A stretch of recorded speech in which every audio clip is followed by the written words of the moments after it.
याद आ रही है, याद आने से तेरे जाने से जान जा रही है, याद आ रही है। इसमें एक लाइन आया है, जानी कैसे श्वासें ऐसे आ जा रही हैं।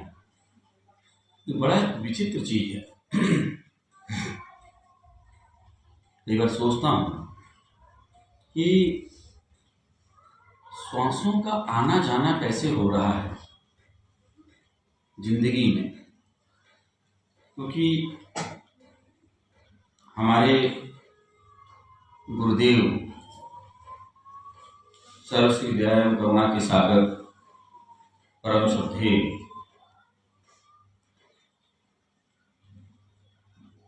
करुणा एवं दया के सागर पावन परमेश्वर स्वरूप सदगुरु सर्वश्री आशुतोष भगवान जी, उन्होंने आत्मज्ञान दिया, ब्रह्म ज्ञान दिया, करोड़ों लोगों को उस महान ज्ञान से अभिसिंचित किया, वह ज्ञान प्रदान किया जो हिमालय में कई योगी योग करने गए हुए हैं और उनको ये ज्ञान की प्राप्ति अभी तक नहीं हुई है। वर्षों हो गए, जन्मों हो गए, पर उन्हें इस ज्ञान की प्राप्ति अभी तक नहीं। ये बात अलग है, आपने हमने जीवन में कितना शोध किया है ये हम पर निर्भर है, लेकिन जिस दिन गुरु सर पे हाथ रख देता है, सच में आत्मज्ञान, ब्रह्म ज्ञान, तत्व ज्ञान का द्वार उसी दिन खोल देता है। ये बात अलग है कि आपने कितना शोध किया, आपने उसको मंथन कितना किया, उसकी कितनी गहराई में पहुंचे। सागर देख लेना अलग बात है, पर सागर की गहराई नाप लेना एक अलग बात है। हमें वो सागर दिखाया है, प्रकाश रूपी सागर, ईश्वर का सागर। और यह भी एक बात है जो अटल सच्चाई है। वेदों में, शास्त्रों में चरैवेति का सिद्धांत है, और महाराज जी ने चरैवेति का सिद्धांत दिया कि चलते रहो, चलते रहो। ये मार्ग कहीं रुकता नहीं है, सबको चलना पड़ता है, चलना पड़ता है। श्रीमद् भगवद गीता में भगवान श्री कृष्ण एक श्लोक कहते हैं कि ना ही कश्चित क्षणमपि जात तिष्ठत् कर्मकृत् कार्यते हवसः कर्म सर्वः प्रकृति जन्मुनि, कि तुम किसी भी क्षण, किसी भी समय बिना कर्म किए नहीं रह सकते।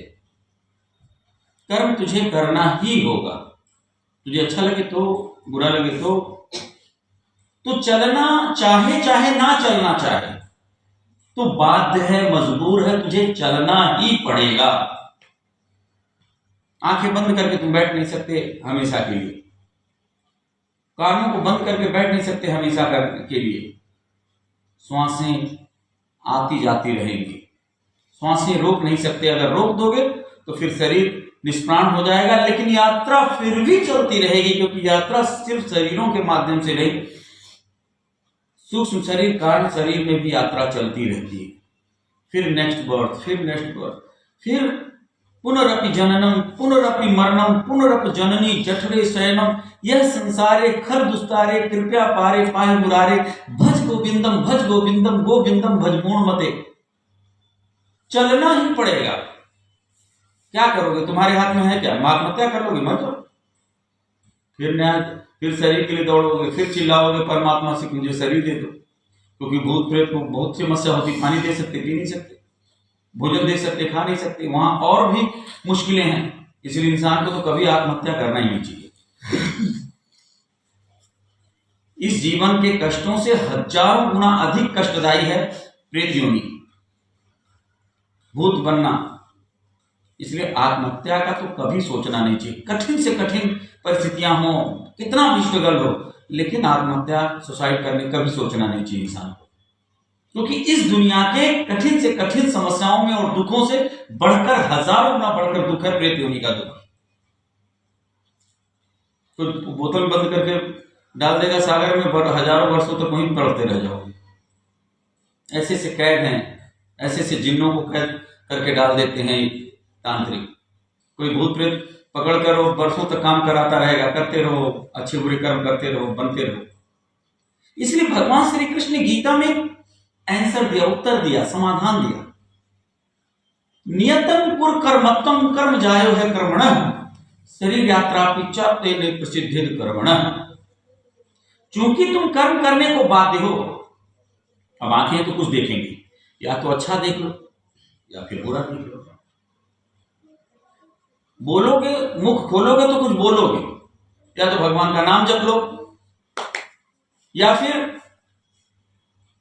अपशब्द बोल लो, गाली गलौज कर लो, गाना गा लो या भजन गा लो। It's depend on you. ये तुम पर निर्भर है कि तुम क्या कर रहे हो, क्या करना चाहते हो। तुम्हें सोचना पड़ेगा, तुम्हें सोचना पड़ेगा हमारे कर्म कैसे हो, हमारा जीवन कैसे हो, हमें ईश्वर ने जीवन दिया है, हमें कैसे जीना है, हमें क्या करना है, ये तुम्हें विचार करना है। एक भी क्षण बिना कर्म किए सारी इंद्रियां अपना काम करती रहेंगी, और कुछ इस शरीर के अंदर स्वैच्छिक और अनैच्छिक क्रियाएं चलती हैं। स्वैच्छिक सभी जानते हैं, अनैच्छिक कोई नहीं जानता जल्दी, उसको जनाना पड़ता है, बताना पड़ता है कि ये अनैच्छिक क्रिया है। जैसे आपने चाय पिया, दूध पिया, पानी पिया, भोजन किया, नाश्ता किया, फलाहार किया। अब वो फल आपने जब तक खाया, जब तक उसका जिह्वा पे टेस्ट था, आपने टेस्ट किया, तब तक आपको याद था, वो नीचे गया तो आप भूल गए क्या हो रहा है। लेकिन जब वो अंदर गया तो पचा कौन रहा है उसे, उसका मेद, मज्जा, रक्त और अन्य चीजों में उसका वितरण हो रहा। कहते हैं दो माइंड है इस शरीर के अंदर, एक सिर यहाँ पे एक माइंड है, एक दिमाग यहाँ है, और एक दिमाग आपको पता है, बहुत सारे इंटेलेक्चुअल लोग नहीं जानते इस बात को कि दो दिमाग क्यों कहा जाता है मनुष्य के शरीर में। दूसरा दिमाग लीवर में होता है, हमारे लीवर पेट में, क्योंकि जब हम कुछ खाते हैं तो पेट को डिसाइड करना होता है कि ये एंजाइम, ये जो शक्ति है, जो एनर्जी है, और ये रस कहाँ कहाँ किन किन रूपों में भेजना और क्या कार्य करना है। तो वहां भी एक निर्णय लेने वाला कोई बैठा है। तो ये ले कौन रहा है ये निर्णय? आप तो कहते हैं हमने तो लिया ही नहीं निर्णय। मेद, मज्जा, मांस, रक्त, कहीं शरीर में कुछ कटा फटा है, कोई बीमारी है, अंदर ही लड़ने के लिए इम्यूनिटी सिस्टम, रोग प्रतिरोधक क्षमता अंदर ही विराजमान है, और वो भी कार्य हो रहा है। तो स्वैच्छिक अनैच्छिक कार्य चल रहे हैं। लोग बीमार क्यों पड़ते हैं, लोग स्वस्थ कैसे होते हैं? आज अगर देखा जाए कि अनियमित जीवन शैली में हम दिन भर जो कुछ खा रहे हैं, जहर खा रहे हैं। कोई भी फल इस समय ऐसा नहीं है। मैं आज एक सूत्र भी आपको, बहुत सुंदर एक सूत्र दूंगा। मैंने अपने गुरुदेव सर श्री आशुतोष जी महाराज जी से प्रश्न किया था कभी, क्योंकि एक दिन 2006 में एक बार सर श्री आशुतोष जी महाराज जी मेरे गुरुदेव बैठे हुए थे दिल्ली के दिव्यधाम में, तो मेरी चर्चा चल रही थी। तो मैंने कहा महाराज जी भोजन, ऐसे ऐसे कुछ भोजन की बात। तो महाराज जी ने कहा भोजन कहाँ, तुम अनाज कहाँ खाते हो, तुम तो जहर खाते हो। मैंने कहा नहीं, जो रोटी दाल खाते हो। महाराज जी कहते रोटी दाल कहाँ बचा है, सब जहर बन चुका है। ऐसा कोई फल नहीं जल्दी मिलता कि जिसमें जहर ना हो। केले को कार्बाइड से पकाते हैं, पपीते को पकाते हैं, आम को पकाते हैं, सब्जियों में सुई लगा देते हैं, छोटे रात में इतना है, कल यहाँ बढ़ गया। जितनी सुंदर सुंदर सब्जियां दिखती हैं उसको केमिकल डालते हैं, सुबह तक और ताजगी नजर आता है। एक तो बड़ी बात है, तब सब्जियों में, मटर में, चीजों में हरियाली लाने के लिए, सुंदरता दिखने के लिए केमिकल डालते हैं, जिससे लोग आकर्षित होकर खरीदें। जितने जूस की बोतलें हैं, पैकेट्स हैं, उसमें पेस्टिसाइड हैं, जिससे वो खराब ना हो, 6-6 महीने चल रहा है। आटे में जो पेस्टिसाइड की जो क्षमता होना चाहिए, जो उसमें केमिकल पड़ता है, उसका 400 गुना अधिक डाल रहे हैं। कानपुर के एक रिसर्च में आया है कि माँ के दूध में जो बच्चा जन्म लेता है, आज 2 दिन का जो बच्चा जो माँ का दूध पी रहा है, उस दूध में पहले के बनिस्पत अब 600 गुना अधिक जहर है, विष है दूध में। आप सोचेंगे कितनी हैरानी वाली बात है। आप बच्चा जो है वो जहर पी रहा है, क्यों? क्योंकि माँ सारा जहर पी रही है, जो खा रही है वो जहर खा रही है, तो बनेगा जो उसमें जो मात्रा है, जिस मात्रा को जो होना चाहिए उससे 600 गुना अधिक मात्रा है। तो आप कर क्या रहे हैं? आज पशुओं की चर्बी से घी बन रहा है, शुद्ध घी नहीं आप पा रहे हैं। दूध में ऐसे ऐसे केमिकल अभी पकड़े गए बुलंदशहर में कि वो सब जो है जहर से सब कुछ केमिकल आते हैं चाइना से, और थोड़े से केमिकल को डाल के बहुत सारा दूध बना देते हैं। आखिर उस दूध को पी के आप जाएंगे कहाँ? तो महाराज जी ने कहा कि, तो मैंने एक प्रश्न कर दिया। मैंने कहा महाराज जी अब इतना जहर है तो फिर करें क्या? करें क्या फिर? तो महाराज जी ने बहुत सुंदर एक बात कहा कि देखो, भारतीय लोग इतना जहर पचाते हैं लेकिन फिर भी जिए जा रहे हैं, क्योंकि भारत एक ऐसा देश है जहां की आत्मा जो है आध्यात्मिक, जहां के कण कण में अध्यात्म है। हम चाहे ना चाहे जाने अनजाने में उसे फॉलो करते हैं। ये बात अभी इस पर भी बहुत लंबा डिबेट हो जाएगा, बहुत सारा बहस हो जाएगा, लेकिन ऐसा है। तो महाराज जी ने कहा कि, मैंने कहा महाराज जी तो खाने के लिए तो वही केला खाना है, कार्बाइड से पका, वही पपीता खाना है। अगर हम देखने लगे तो कुछ भी ऐसा मिलेगा नहीं जो खाने योग्य हो, तो क्या किया जाए? तो महाराज जी ने बहुत सुंदर एक बात कहा कि जब भी कुछ खाओ तो ईश्वर को समर्पित करके खाओ, ईश्वर को भोग लगा के खाओ, क्योंकि जो चीज ईश्वर को अर्पित हो जाता है फिर वही प्रसाद बन जाता है और धीरे धीरे वह आध्यात्मिक रूप से आपको लाभ प्रदान करता है। ईश्वर कितनी बीमारियों को, कितने रोगों को, कितने दुखों को, कितने कष्टों को समाप्त कर देता है। जब ऐसी स्थिति है कि आप हर जगह जहर ही जहर है, तो क्या करोगे? तो संकट के घड़ी में एक ही मददगार है, राम, ईश्वर। इसलिए अब यहां पर है कि भगवान कहते हैं कि कर्म करने को तुम बाध्य हो, कर्म तुम्हें करना ही है। आंखें देखेंगी, कान सुनेंगे, मुख बोलेगा, इंद्रियां अपना कार्य करेंगी। कौन सा ऐसा स्थान है जहां पर हम अपने जीवन को सात्विक कर सके? क्योंकि 3 गुण हैं इस सृष्टि के अंदर, सतगुण, रजगुण, तमोगुण। इसलिए तमोगुणी प्रवृत्ति जो राक्षसों की होती है, राजसिक प्रवृत्ति सेठों, साहूकारों और विषयी लोगों की होती है। लेकिन जो भक्त होते हैं, संत होते हैं, इनकी सात्विक प्रवृत्ति होती है। लेकिन सात्विक भी माया है, यह भी एक प्रकार की माया है। लेकिन आपको ईश्वर तक पहुंचने के लिए सतोगुणी होना बहुत जरूरी है, सात्विक माया में आना पड़ेगा। तीनों माया, तीनों गुण है, लेकिन ईश्वर को पहुंचने के लिए, तत्व ज्ञान, आत्मज्ञान, आत्म कल्याण के लिए आपको सतोगुणी माया से चलना पड़ेगा। फलाहार सतोगुण में आते, सात्विक भोजन, भजन सुनना, मीठा बोलना, अच्छा आचरण करना, विनम्र रहना, सबको नमन करना, प्रणाम करना, जैसे यथा योग्य, कोई बड़ा है उसको सम्मान से बोले, आप कैसे हैं। हिंदी एक भाषा ऐसी है जिसमें हर चीज का अर्थ डिफाइन है। अगर हमारी कुछ भाई लोग इंग्लैंड से आए हुए हैं, कुछ दीदियां इंग्लैंड से हैं, अगर इंग्लिश में पूछेंगे ये क्या है तो बोले ले, पैर। लेकिन हिंदी में अगर पैर को डिफाइन करना है तो 29 नाम है, 29 वर्ड फॉर लेग, पैर के लिए। अब आप कहें कैसे? बांधने के लिए हम चरण रूप देंगे, चरण, पद, खाने के लिए टंगड़ी, खेलने के लिए लंगड़ी, बांधने के लिए पग। तो दुलत्ती, गधे की दुलत्ती होती है। तो ऐसे 29 नाम हैं सिर्फ पांव के, हर चीज को डिफाइन करता है।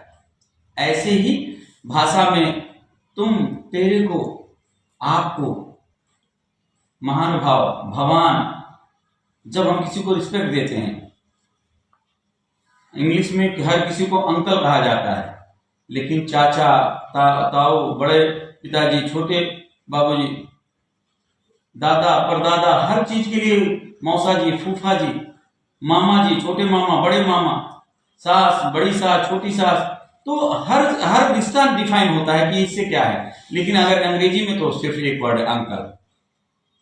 इसीलिए अगर हम किसी को रिस्पेक्ट देना, यह भी सात्विक माया में आता है। हमें भोजन में चाय के बारे में अभी कहा गया है, चाय जो है वो शराब से भी खतरनाक है, क्योंकि ऐसा केमिकल रिलीज होता है, दूध से मिलने के पश्चात तो जहर बन जाता है, लेकिन आदत है, लोग पीते हैं। यह भी एक समस्या है सात्विक चीजों का। तो सबसे पहले हमें सतोगुणी होना पड़ेगा और हमें अपने जीवन में ये बनाना पड़ेगा हमारा जीवन सतोगुणी कैसे हो, सतोगुण को हम कैसे ज्यादा से ज्यादा अपने जीवन में ये करें, प्राप्त करें।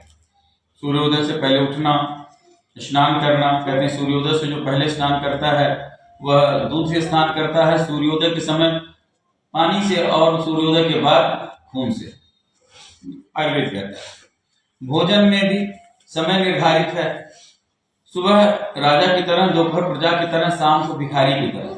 सूर्यास्त के पश्चात हमारी जठराग्नि कम पड़ जाती, भोजन पचता नहीं। जो भोजन पचता नहीं वो भोजन पेट में सड़ता है, और जो भोजन सड़ता है वह गैस उत्पन्न करता है, और जो गैस उत्पन्न करता है तो कई प्रकार की बीमारियां सिर्फ इसी से उत्पन्न होती हैं।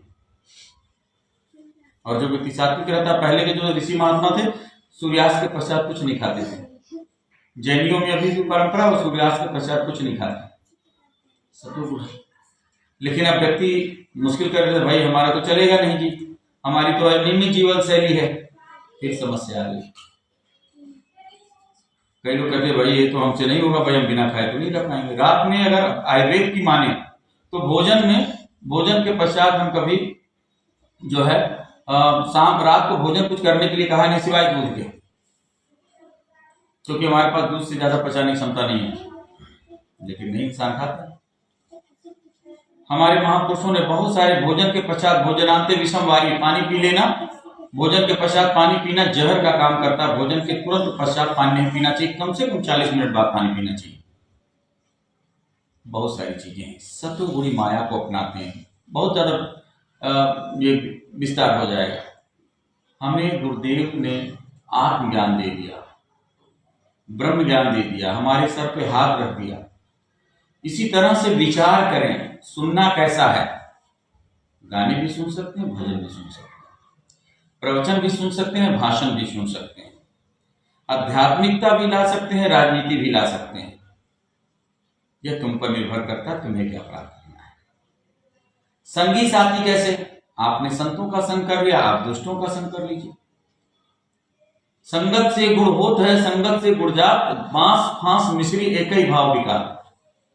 जैसे संगति करेंगे वैसे ही आपको रंग चढ़ेगा। अच्छे लोगों की संगति करेंगे अच्छाई आएगा, बुरे लोगों की करेंगे तो बुराई आएगा। इसके भी उदाहरण है।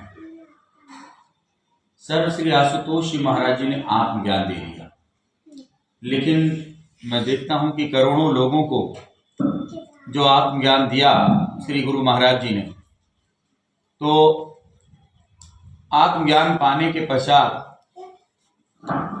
लोगों को समझ ही नहीं आया, उन्होंने जाना ही नहीं कि आत्मज्ञान क्या है। कईयों को काफी समय लग गया। इस आत्मज्ञान को समझना है कि आत्मज्ञान क्या है। इस ज्ञान का मकसद था कि हम आत्मज्ञान को समझ लें। जो गुरु महाराज जी ने ज्ञान दिया उसका मतलब है कि हम आत्मज्ञान, तत्व ज्ञान, ब्रह्म ज्ञान को समझ लें। महाराज जी ने एक बात कह दिया कि तुम्हारी समस्त दुखों का कारण अज्ञानता है तुम्हारी। जिस समय तुम्हें ज्ञान हो जाएगा तो तुम्हारा दुख दूर हो जाएगा, फिर कोई टेंशन नहीं रहेगा, फिर कोई समस्या नहीं रहेगी। ये जितना दुख है उसका एक ही कारण, तुम अज्ञानी हो। ज्ञान ले लो। लोग ज्ञान ले लेते हैं फिर नहीं, क्योंकि ज्ञान लेने के पश्चात शोध प्रारंभ होता है। अर्जुन कहता है कि प्रभु इनको मार दूंगा तो ये मर जाएंगे तो स्त्रियां विधवा हो जाएंगी, बच्चे अनाथ हो जाएंगे, जब स्त्रियां विधवा हो जाएंगी तो कुछ और शादी विवाह कहीं और अपना शारीरिक जरूरतों को पूरा करेंगी, फिर वर्ण संकर होंगे, फिर समाज बिगड़ जाएगा, फिर बड़ा अपवाद हो जाएगा, अपराध हो जाएगा। बोले हाँ, तो बड़ा मुश्किल हो जाएगा। तो क्या किया जाए? भगवान ने पहले, दूसरे, तीसरे अध्याय में अनेकों श्लोक बोले हैं। नैनम छिन्दन्ति शस्त्राणि नैनम दहति पावकः न चैनम क्लेदन्तापो न शोषयत मार्गः जातस्य हि ध्रुवो मृत्युर्धुरं जन्म मृतर्षित तस्मात् परिहार्थे नात्वं शोचित मर्हसि अविनाशी तु तद विद्धि येन सर्वविदं ततं विनाशमवश्यात् न कश्चित् कर्तुमर्हसि। भगवान ने कहा कि तू ये जो सोच रहा है, ये लोग मर जाएंगे फिर क्या होगा, एक बात जान ले, तू समझ ले, पहले आत्मा अजर अमर अविनाशी है। किसी माई के लाल में दम नहीं है कि आत्मा को मार सके। ना इसको शस्त्र काट सकते हैं, ना इसको अग्नि जला सकती है, ना वायु सुखा सकता है, न जल गीला कर सकता है। हाँ, शरीर नश्वर था, है, अब रहेगा। एक दिन शरीर थोड़ा सा सर्दी गर्मी से खत्म हो जाता है, श्वास रुके तो खत्म हो गया, सांप ने काट लिया तो खत्म हो गया, ट्रक के नीचे आया तो हो गया, कोई सर्दी गर्मी कोरोना आया तो भस्म खत्म हो गया, आग लग गई तो खत्म हो गया, थोड़ा थोड़ा चीजें में खत्म हो जाता है। लेकिन शरीरों के मरने से हे अर्जुन तू नहीं मरता। तो पहले ये अपना चिंता हटा दे कि भाई मर जाएंगे तो क्या होगा। मर जाएंगे, शरीर खत्म होगा, फिर नया शरीर आएगा। Energy neither can be created nor be discharged, can be change one form to other form. शरीरों के मरने से तुम्हारा नाश नहीं होगा, पहले पक्का कर लो। और तुम जिसको मार रहे हो ये भी नहीं मरेंगे। ये जो राजा लोग जो तुम इनको देख रहे हो पहले भी थे, आज भी हैं और आज के बाद रहेंगे। तो पहली बात, कोई मरने वाला नहीं है, ये चिंता तुम छोड़ो। अब दूसरी बात, तुम भूत का पश्चाताप मत करो, भविष्य की चिंता मत करो, वर्तमान चल रहा है इसे जियो। हम क्या सोचते हैं, भगवान ने क्या कहा, हम क्या कहते हैं, उसने मुझे उस दिन गाली दिया था, उसने इतना पैसा मेरा चोरी कर लिया, इतना मेरा घाटा हो गया। हम पास्ट में जी रहे हैं, भूतकाल में, ये हो गया। भगवान कहते हैं जो हो गया उसमें तो तुम कुछ कर नहीं सकते। जो मरना था मर गया, जीना था जी गया, चोरी होना था चोरी हो गया, जो घाटा होना था घाटा होना था, किसी ने गाली देना था गाली दे दिया, वो दे दिया, अब वो घटना हो चुकी, खत्म। तो उसकी चिंता मत करो, अब वो नहीं बदला जा सकता क्योंकि वो हो चुका। इन पास्ट, वो पास्ट में था, वो पास्ट में था और वो खत्म हो चुका। उस पर चिंता मत करो, तुम भूत की चिंता मत करो, तुम भूत का पश्चाताप मत करो, भविष्य की चिंता मत करो। अब भविष्य में बेटी का विवाह कैसे होगा, हमारे पास पैसा नहीं है, इंतजाम कैसे होगा,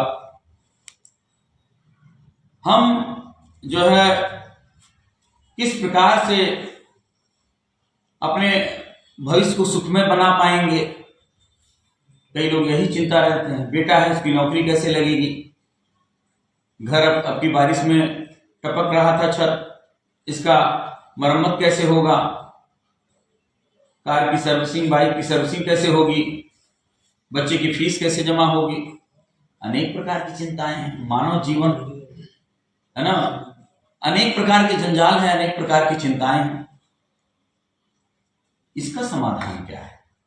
तो इसका समाधान एक ही भगवान ने कहा कि तुम भूत का पश्चाताप मत करो और तुम भविष्य की चिंता मत करो। जो एक बात तुम जान लो कि हमेशा ये चिंतन करना, जो हुआ अच्छा हुआ, जो हो रहा अच्छा हो रहा है, जो होगा अच्छा होगा। तो भगवान ने कहा कि तुम्हारे भूत के पश्चाताप करने से भूत बदलने वाला नहीं और भविष्य की चिंता करने से भविष्य बदलने वाला नहीं। तो अर्जुन ने कहा फिर हमें क्या करना है? भगवान ने कहा तुम्हें करना यह है, वर्तमान चल रहा है, तुम वर्तमान को जियो। अभी know why are here, what are doing now. अभी तुम कहां हो, तुम्हें क्या करना है, तुम किस लिए आए हो, क्या करना है, इस समय हमें क्या करना चाहिए। यह विवेक, यह ज्ञान समझ आ जाना कि इस समय हमें क्या करना है, क्योंकि यही समय है जहां हम कुछ कर सकते हैं, जहां हम बदल सकते हैं, जहां we are the creator of our future. कोई भी हमारे भाग्य को बनाता नहीं, हम अपने भाग्य के निर्माता स्वयं हैं। ब्रह्मा जी उसमें से निकाल कर हमारा भाग्य जरूर रच लेते हैं, लेकिन उन कर्मों को, जिन कर्मों की वजह से हम सुख दुख पा रहे हैं, उसके भोग करता और भोगी स्वयं हम ही। अक्सर लोग रोते हैं कि भगवान ने मुझे दुख दे दिया, मुझे इतना संकट दे दिया, मुझे इतनी पीड़ा दे दी, भगवान ने इतना मुश्किल कर दिया। लेकिन भगवान ने किसी को कुछ नहीं किया, भगवान ने किसी का कुछ बिगाड़ा नहीं। भगवान ने कोई भी ऐसी चीज जो आपने नहीं किया है कर्म, ऐसा कोई भी दुख आपको नहीं दिया है। और अगर आप ऐसा कहते हैं तो आप दोषी हैं, आप झूठ बोल रहे हैं, आपको पता ही नहीं है। आपके लाख अच्छा करने से अगर आपका जीवन बिगड़ रहा है, आपका जीवन बर्बाद हो रहा है, आपके जीवन में कष्ट आ रहे हैं, तो क्या हम ईश्वर को अन्यायी मान लें? ऐसा नहीं हो सकता। आपने ही कर्म किए, आज नहीं पीछे कर्म किए, उसका भोग हो रहा है। पिछले कितने जन्मों के कर्म लेकर आए हुए हैं। अक्सर लोग कहते हैं हमने तो कुछ किया नहीं जी, भगवान तो बड़ा अन्यायी है। भगवान कभी अन्यायी नहीं है होता। ये कर्म आपने किया है और आज उसको दोष देने से भी आपका जीवन नहीं बनेगा। आप जितनी मर्जी भगवान को गालियां दे लें, आपका कुछ अच्छा नहीं होने वाला। दे लीजिए, पूरा भर भर के गालियां दीजिए, इससे भी कुछ नहीं होगा। तो करना क्या है? वर्तमान को जीना है। हमेशा ईश्वर को तो हमेशा धन्यवाद दीजिए, शुक्रिया दीजिए। तूने मुझे मालिक बहुत कुछ दिया है, तेरा शुक्रिया है, तेरा शुक्रिया, तेरा शुक्रिया है। उसको हमेशा थैंक्स कहिए। अगर आपके पास पांव में चप्पल नहीं है तो आप चप्पल नहीं है ऐसा मत बोलिए, जूता नहीं है इसकी पर चिंता मत करिए। अगर आपके पांव में चप्पल नहीं है तो उनकी तरफ देखिए जिनके पांव ही नहीं है, और तब ऐसा देख के भगवान को थैंक्स करिए कि भगवान कम से कम, वो तो बेचारा बैसाखी चल रहा है, कम से कम आपने हमें पांव तो दिया। आप दुनिया में हमेशा देखिए कि आपसे ज्यादा दुखी लोग हैं। दुनिया में कितना गम है, मेरा गम कितना कम है। दुनिया का गम देख के हमको अपना गम भूल गया। अगर आपके पास स्पेक्स चश्मा नहीं है, ग्लासेस नहीं है, तो उनकी तरफ देखिए जिनकी आंखें ही नहीं है। कम से कम आंखें तो हैं आपके पास। ऐसे ऐसे लोग जिनके नेत्र नहीं है, बेचारे ठोकरें खा रहे हैं, भगवान ने आंखें तो दी हैं। कई लोगों की किडनी खराब है, लीवर खराब है, शरीर के कितने अंग, श्रवण रंध्र खराब है, आपको भगवान ने दिया है। अच्छी चीजों के लिए हमेशा थैंक्स कीजिए उसको, तो देने वाले को दया आएगी। तो वह अपनी कृपा से तुम्हें, वो जब देता है अच्छा ही देता है, बुरा किसी करता नहीं। ईश्वर हमेशा अच्छा करता है। वो देखता है कि भाई चलो ठीक है, गलती हो गई, ये मैं मानता हूं, हाँ हो गई गलती, ये मैं मानता हूं। लेकिन जब भगवान से फिर प्रीति करते हैं तो भगवान भी सोचता है कि चलो गलती है, मान तो रहा है, चलो अब रो रहा है तो इसका कुछ काम बना दो, इसने थैंक्स किया है मुझे, इसने धन्यवाद दिया है अच्छी चीजों के लिए। और जिस चीज के लिए आप थैंक्स करते हैं वो चीज आपके जीवन में बढ़ती है। ये एक, जैसे अब कभी देखें आप, कोई बच्चा पास हो जाता है तो कहते हैं मिठाई खिलाओ, लड्डू खिलाओ। कभी किसी ने कहा कि नमकीन खिलाओ, हल्दीराम की भुजिया खिलाओ? सब कहते हैं मिठाई खिलाओ, लड्डू खिलाओ। क्योंकि जिस कार्य को होने पर आप लड्डू खिलाएंगे यानी कि ईश्वर का थैंक्स करेंगे। मिठाई सकारात्मक है, उसको जब बांटते हैं तो वो चीज दोबारा होगी, और नमकीन जब बांटते हैं तो मतलब कि ये जीवन में हमारे ना हो। मैं अभी, मेरा एक बड़ा कटु अनुभव रहा। मैं अभी इस जाड़े में कई जगह निमंत्रण में गया। जब भी मैं किसी को वहां निमंत्रण में गया तो लोग सबसे पहले नमकीन परोसते हैं। आजकल फिंगर फ्राइज ले आएगा, कोई चाउमीन ले आएगा, तो कोई मंचूरियन ले आएगा, मतलब वो नमक। जबकि हमारे ठीक विपरीत हमारे महापुरुषों ने कहा, जब भी कोई अतिथि आए, कोई सम्मानीय आए, पूजनीय आए, कोई अच्छा व्यक्ति आए, कोई रिश्तेदार आए, पहले मीठा खिलाओ। नमकीन तो बाद में होता रहेगा, लेकिन आजकल स्वागत ही नमकीन से होता है। क्योंकि हिंदू संस्कार भूल गया, हिंदू भूल गया है कि हमारे वहां जब कोई पहले क्या होता, बेटा हुआ तो लड्डू खिलाओ। कभी किसी ने सुना आज तक, कभी किसी बुजुर्ग ने कहा कि नमकीन खिलाओ? कभी सुना आपने? हमारे महापुरुषों ने, हमारे बुजुर्गों ने जो किया वो सबके पीछे आध्यात्मिकता थी, लेकिन आज हम भूल चुके हैं, उल्टा काम करते हैं। फिर उल्टा होता है काम, फिर उसके उल्टे रिजल्ट आते हैं तो परेशान होते हैं। हालांकि ऐसा नहीं करना चाहिए, लेकिन लोग लड़की होने पर लोग मिठाई नहीं, कई ऐसे लोग हैं जो नमकीन बांटते हैं कि भाई हमारे इसकी पुनरावृत्ति ना हो। मिठाई खाने से होता है, मिठाई खिलाने से क्या होता है, उस कर्म की पुनरावृत्ति हो, मतलब फिर से अच्छा है, ऐसा फिर से हो। बच्चा पास हुआ, फिर से पास हुआ, आगे और पढ़ाई करे और पास हो, और पढ़े और आगे जाए, इसलिए मिठाई बांटते हैं। और अगर किसी चीज को खत्म करना चाहते हैं तो नमक बांटिए, नमकीन बांटिए। आचार्य जी सही कह रहे हैं, ऐसा ही। लेकिन इंसान जो है गलतियां करता, फिर दोष लगाता है। तो ईश्वर को हमेशा थैंक करो, भगवान का, गुरु का हमेशा शुक्रगुजार हो। शुक्र दातया वो तेरा शुक्र दातया, जिंदगी रही है गुजर दातया, शुक्र दातया तेरा शुक्र दातया, जिंदगी रही है गुजर दातया, शुक्र दातया तेरा शुक्र दातया। हमेशा थैंक्स करो। एक पिता है, उसने मूंगफली लिया है, आपके लिए मिठाई लिया है, आपने कहा अरे सब बेकार कर दिया आपने, तो चॉकलेट लाना था, उसका मूड ऑफ हो जाएगा। बाजार में किन धक्के मुक्की खाते हुए, बाइक चलाते हुए किन रोडों पे मिश्रा जी से, शर्मा जी से, गुप्ता जी से कह सुन के किसी तरह मिठाई लाया, आपने 1 मिनट में कहा क्या लाया बेटा की, उसका भी मूड ऑफ हो जाएगा, और दूसरे दिन लाएगा ही। क्यों? क्योंकि आपने अपमान किया। और आपके लिए मूंगफली लाया, आपने ना चाहते हुए उसका थैंक्स करो, ले आया है ना, अब तो वापस नहीं। बोले बहुत अच्छा, आपने तो बहुत अच्छा, थैंक यू पापा। तो पापा का उत्साह बढ़ेगा, फिर वो देगा। इसी तरह से जैसे हमारा एक सांसारिक पिता है तो वो परम पिता है।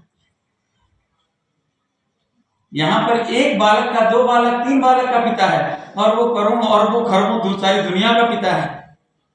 जब साधारण पापा भी, साधारण डैडी भी, साधारण पिता भी प्रशंसा के बोल से खुश होता है, उसको भी पॉजिटिव चाहिए, तो परम पिता तो इसी से, राई से पर्वत, गागर में सागर है, समझ लिए सिस्टम एक ही है।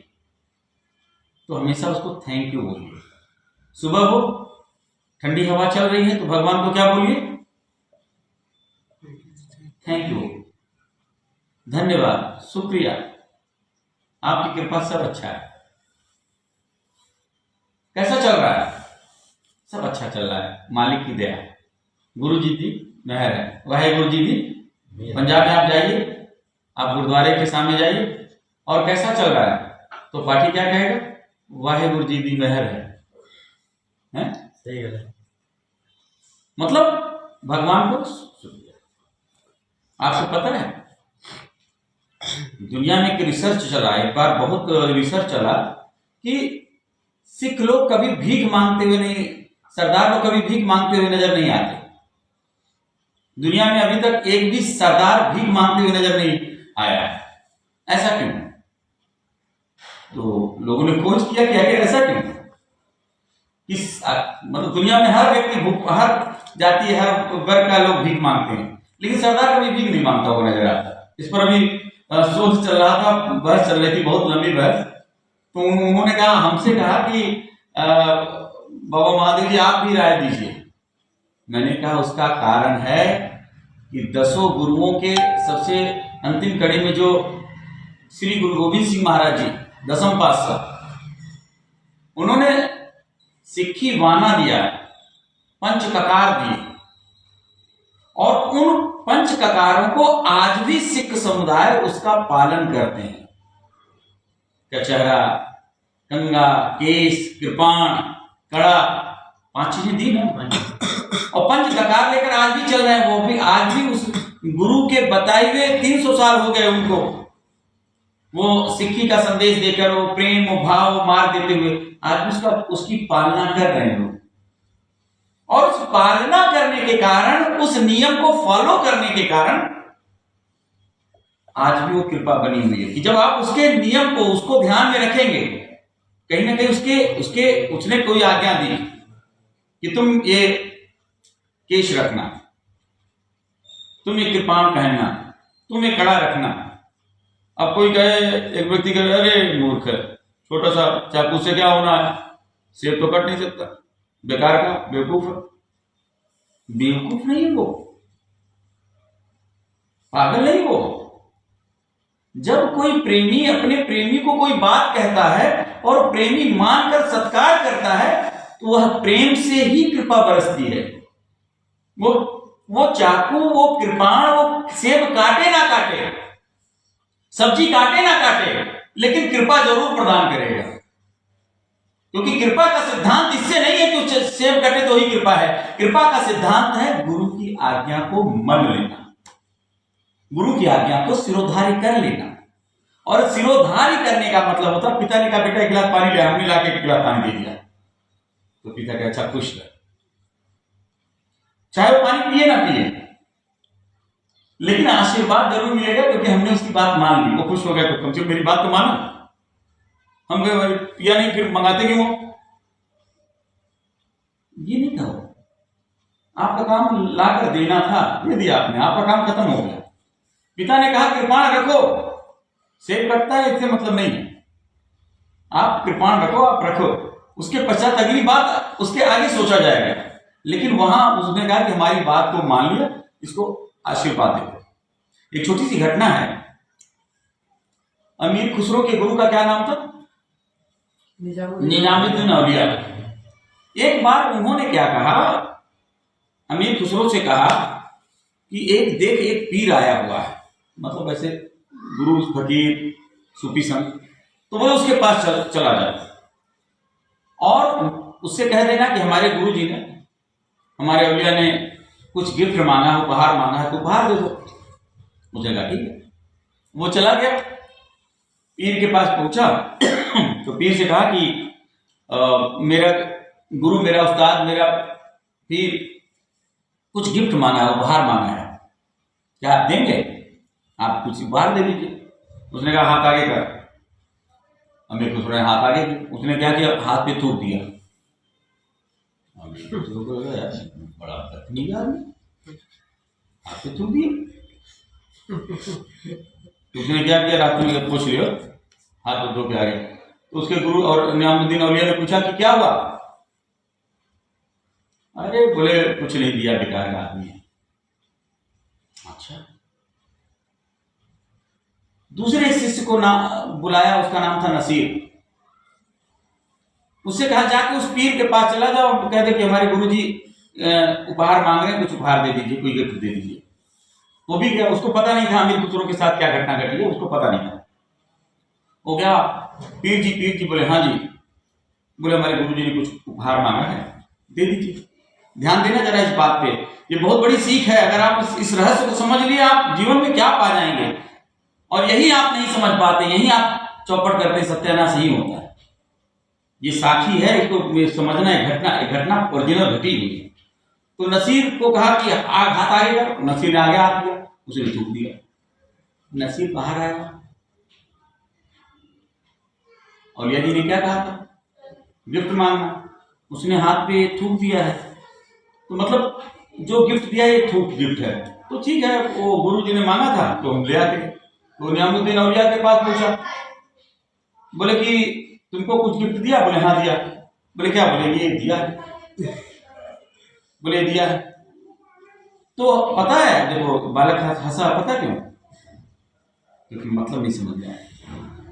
तब हजरत निजामुद्दीन औलिया पता क्या कहे, उन्होंने एक शेर बोला है, दिल चाहता था अमीर को, कुदरत ने बख्शा नसीब को। हुआ क्या? इतना ही तो जो दे बोले। उसमें गुरु ने ये नहीं प्रतिबंधित किया था कि सोना देगा तो लाना और मिट्टी देगा तो मत लाना, जो दे बोले। तो उसने कहा पता उस पीर ने क्या कहा है इस थूक के माध्यम से, कि जब तुमने वहां पे उसके मुख से थूक लिया तो उसमें बुलबुले थे, और जब तुम यहां तक आए तो पानी हो गया। तो उस पीर ने कहा क्या गिफ्ट दूं, सारी दुनिया तो बुलबुले के समान है, सब तो पानी हो जाना, गिफ्ट क्या दूं? मेरे मालिक, मेरे मौला, मैं तेरे को क्या दूं? कुछ देने योग्य नहीं।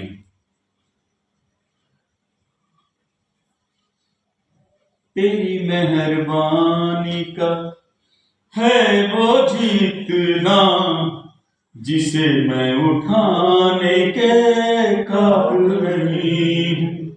मैं आ तो गया हूं मगर जानता हूं तेरे दर पे आने के काबिल नहीं हूं। कर्जदार तेरी दया का हूं इतना, जिसे मैं चुकाने के काबिल नहीं हूं। तेरी मेहरबानी का है बोझ इतना, जिसे मैं उठाने के काबिल नहीं हूं। क्या कहा? तेरी मेहरबानी का इतना बोझ है। इसलिए ईश्वर से लेने वाले बनो, ईश्वर की कृपा को लूटने वाले बनो। प्रश्न ये नहीं है कि वो कृपाण पहनने से क्या होगा, कड़ा पहनने से क्या होगा, क्या मतलब बनता है, कौन सी जरूरत है, क्या इतना बाल बढ़ाने की आवश्यकता है, क्या पगड़ी बांधना है, क्या करना है, कोई मतलब नहीं। मतलब है मुझे उससे प्रेम है। उसने कह दिया रखो तो रखो, उसने कहा बांधो तो बांधो, उसने कहा पहनो तो पहनो। हमें बुद्धि लगाने की क्या जरूरत है? और हम अपना चौपट सब कुछ काम करते हैं जहां हम बुद्धि लगाते हैं। नहीं, ये काम ऐसे नहीं, ऐसे हो सकता है, ऐसा नहीं, ऐसा कर लीजिए जहां बुद्धि बताए। Because God is not a topic of argument but a practical experience of the heart. Ram अतर्क बुद्धि मनमानी, मत हमार असनो भवानी। सबरी ने बेर परोसा, राम जी ने बेर खा लिया। लखन जी ने बुद्धि चलाई, देवी से बेर लिया, पीछे फेंक दिया, फेंक दिया, पीछे फेंक दिया। सबरी ना देखे राम तो देख ही रहे थे कि चलो बेटा समय आएगा तो। वही बेर बन गए संजीवन, हनुमान जो लाए तो फिर संजीवनी बूटी के रूप में लेना पड़ा। जाओगे कहां? Every action has in an equal opposite reaction. हर कर्म की, हर क्रिया की प्रक्रिया होती है। अगर आज गुरु के वचनों पे, गुरु के सहमति में नहीं चल रहे हो तो कल जाओगे कहां? सृष्टि उसकी है। एक बार मैंने देखा, एक व्यक्ति था दिल्ली में, कहने लगा महाराज जी वो आपका ज्ञान लेकर भाग गया, वो आपका ज्ञान लेकर भाग गया, वो आपको धोखा दे गया महाराज जी, वो आपको धोखा दे रहा महाराज जी, वो धोखा दे गया। महाराज जी कहते किसी की चिंता मत कर, तू अपनी चिंता कर। मेरा कोई कहीं लेकर नहीं भाग सकता। मैं नरकों में भी खोज लूंगा, स्वर्गों में भी खोज लूंगा, जहां रहेगा वहीं खोज लूंगा। ना वो कहीं जा रहा है ना मैं कहीं जा रहा हूं। इसी सृष्टि में सभी है, मेरी सृष्टि में है वो। तुझे लगता भाग गया ना, जाएगा कहां? ईश्वर और माया याद रखना कण कण में है। माया को याद कर ले तो माया है सामने, गुरु को याद कर ले तो गुरु है सामने। एक मैं हिमाचल में, ऊना एक जगह है, और मैंने जीवन में पहली बार वो स्थान देखा। कुएं में सीढ़ी में से चढ़ के हम लोग ऊपर गांव में जाते थे। और कुआं ऐसा था कि पहले कुआं था प्राचीन समय में, लेकिन वो पहाड़ के कटने से कुआं तो रह गया, लेकिन अब वो मिट्टी कट गई तो गांव के लोग पहले कुएं में सीढ़ी से उतरते थे, नीचे से आकर रोड पे आ जाते थे। तो एक व्यक्ति हमसे मिला कि मैंने उसको सत्संग सुनाया, उसी गांव में, हिमाचल में गया था। तो हमने उसे कहा कि ऐसे ऐसे साधना कर, तो वो थोड़ा सा इधर उधर कर रहा था। तो और सड़क के रास्ते से आ रहा था, तो थोड़ा ईगो ले रहा था, थोड़ा मनमानी कर रहा था। आ रहा था तो जैसे आ रहा था तो पीछे से उसको छम छम की आवाज आई। अब रास्ते में डर लगा उसको, उसने और तेजी से दौड़ना चाहा। तो ऐसे लगा कि पीछे से कोई उसको पकड़ रहा है, कोई पकड़ कर खींच रहा है। तो उसके पहले तो उसने थोड़ा मनमानी की थी, गुरु से थोड़ा विमुख हो रहा था। लेकिन जैसे देखा कि अब जैसे पीछे से ऐसे लगा किसी ने सच में पकड़ लिया है, तो तुरंत उसने जोर से आवाज दिया, महाराज जी बचाओ। महाराज जी प्रकट हो बोले क्या बात है, काहे परेशान है? तो रोने लगा। महाराज जी कहते जो अभी याद किया, पहले जो कहा था स्वामी ने तब याद कर लेता तो नहीं होता। पहले याद कर, तब तो मनमानी कर रहा था, लेकिन खैर अभी बुलाया तो मैं आ गया हूं, आगे से गलती मत करना। ईश्वर और माया हर जगह है, आप पुकारते किसको हैं? और एक बात बहुत सुंदर गुरु माँ आशुतोषामरी जी हमेशा कहती हैं, और ये सबके जीवन में हो रहा है। एक बार शुरू शुरू में माँ आई, अब माँ को मैं समझ नहीं पा रहा था, तो कई बार माँ की बातों की अवहेलना कर देता था। तो फिर होता था कि नहीं, मैं डिसाइड नहीं कर पा रहा था कि मैं तो श्री आशुतोष जी महाराज का शिष्य हूँ, माँ आई हैं, तो कैसे इनको एक्सेप्ट करूं। तो कुछ छोटी सी गलती हो गई, कोई त्रुटि हो गई, कोई उलाहना हो गया, तो मैंने पूछा मैं क्या करूं, मेरे से छोटी सी गलती हो गई, इस निर्णय लेने में, डिसीजन लेने में थोड़ी सी गलती हो गई। तो मैंने एक छोटा सा वचन कहा, बोले कि हर साधक के जीवन में एक चीज घटता रहता है, इधर स्वर्ग का रास्ता है, इधर नरक का रास्ता है, इधर वैकुंठ का रास्ता, इधर नरक का रास्ता है। जब आप गुरु से विमुख चलते हो तो नरक का रास्ते पे चलने लगते हो, फिर आपको याद आता है कि अरे नहीं गलत चल रहे हैं, तो आप वैकुंठ के रास्ते चलने लगते हो, फिर आप मन के मध्य चलने लगते हो तो नरक के रास्ते चलने लगते हो, फिर आपको लगता है कि नहीं नहीं गड़बड़ हो रहा है, तो आप स्वर्ग के रास्ते चलने लगते हो, फिर आप मनमानी करते हो तो नरक के रास्ते में, तो नरक स्वर्ग चलता रहता है। लेकिन जैसे जैसे एहसास बढ़ता है और आप धर्म के पथ पर, ज्ञान के पथ पर दृढ़ होते हो, तो स्वर्ग के, वैकुंठ के पथ की ओर अग्रसर हो जाते हो। थोड़े पल में हर साधक ये करता है, नहीं कि वो आ गया यहां आकर भी गलती करता है, इस दरबार पे अभी बैठा बैठा गलती कर रहा हो, इस समय गलती कर रहा हो, माया के वशीभूत, संशय कर लिया। ये जो 5 चोर है ना, काम, क्रोध, लोभ, मोह, अहंकार, ये पैतरा बदलते रहते हैं। अब काम ने कहा कि अच्छा चल मेरे कंट्रोल में आ, तब तक मोह ने कहा मेरे कंट्रोल में आ, तब तक अहंकार ने कहा उसका पहरा हो गया, तब तक क्रोध ने अपना पहरा कर दिया, फिर अहंकार ने कर दिया, काम क्रोध, कहीं लोभ ने कर दिया, कहीं जीवा के स्वाद ने कर दिया, तो 5 विकार आते रहते हैं। और क्यों कठिन कहा जाता है अध्यात्म पथ को, कि हम तो चल रहे होते हैं सही सही, लेकिन हमारे दोष, हमारे विकार, हमारे जन्मों जन्मांतर के जो संचित कर्म हैं, ये एक एक पल अपना फन उठाते रहते हैं, एक एक पल। कभी हमें क्रोध आ जाता है, कभी मोह आ जाता है, कभी लोभ आ जाता है, कभी अहंकार आ जाता है। तो बस उसके लिए एक ही बात महाराज जी ने कहा है। मैंने कहा महाराज जी कई बार जीवन में ऐसा होता है कि बुद्धि काम नहीं करती, गलती हो जाता है, तो क्या करूं, मैं तुमको भूल जाता हूं। मैं मिठाई देखता हूं तो तुम्हारी याद भूल जाती, मिठाई मन चला जाता है, कहीं बहुत अच्छा भोजन हुआ उसमें मन चला गया, अच्छे दृश्यों में मन चला गया, तो क्या करूं। महाराज जी ने कहा कि प्रार्थना कर लो।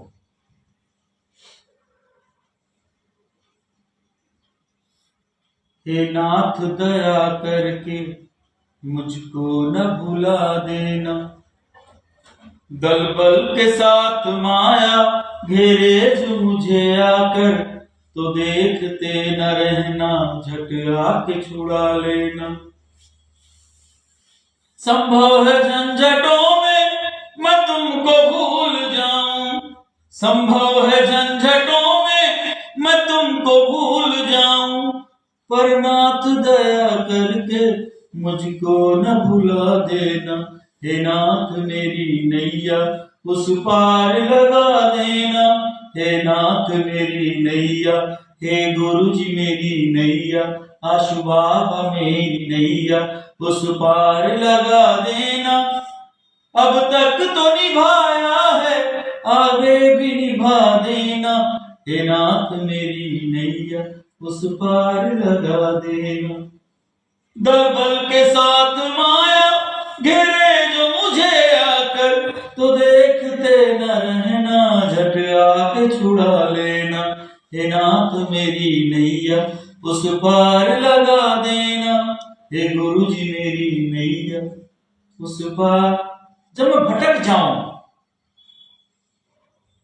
तुम प्रभु मुझे संभाल लेना। मैंने कहा महाराज जी से, महाराज जी एक बात कहूं, महाराज जी ने कहा, मैंने कहा जब ये बुद्धि भ्रष्ट होती है, दिमाग खराब होता है ना, तो प्रार्थना भी नहीं निकलती।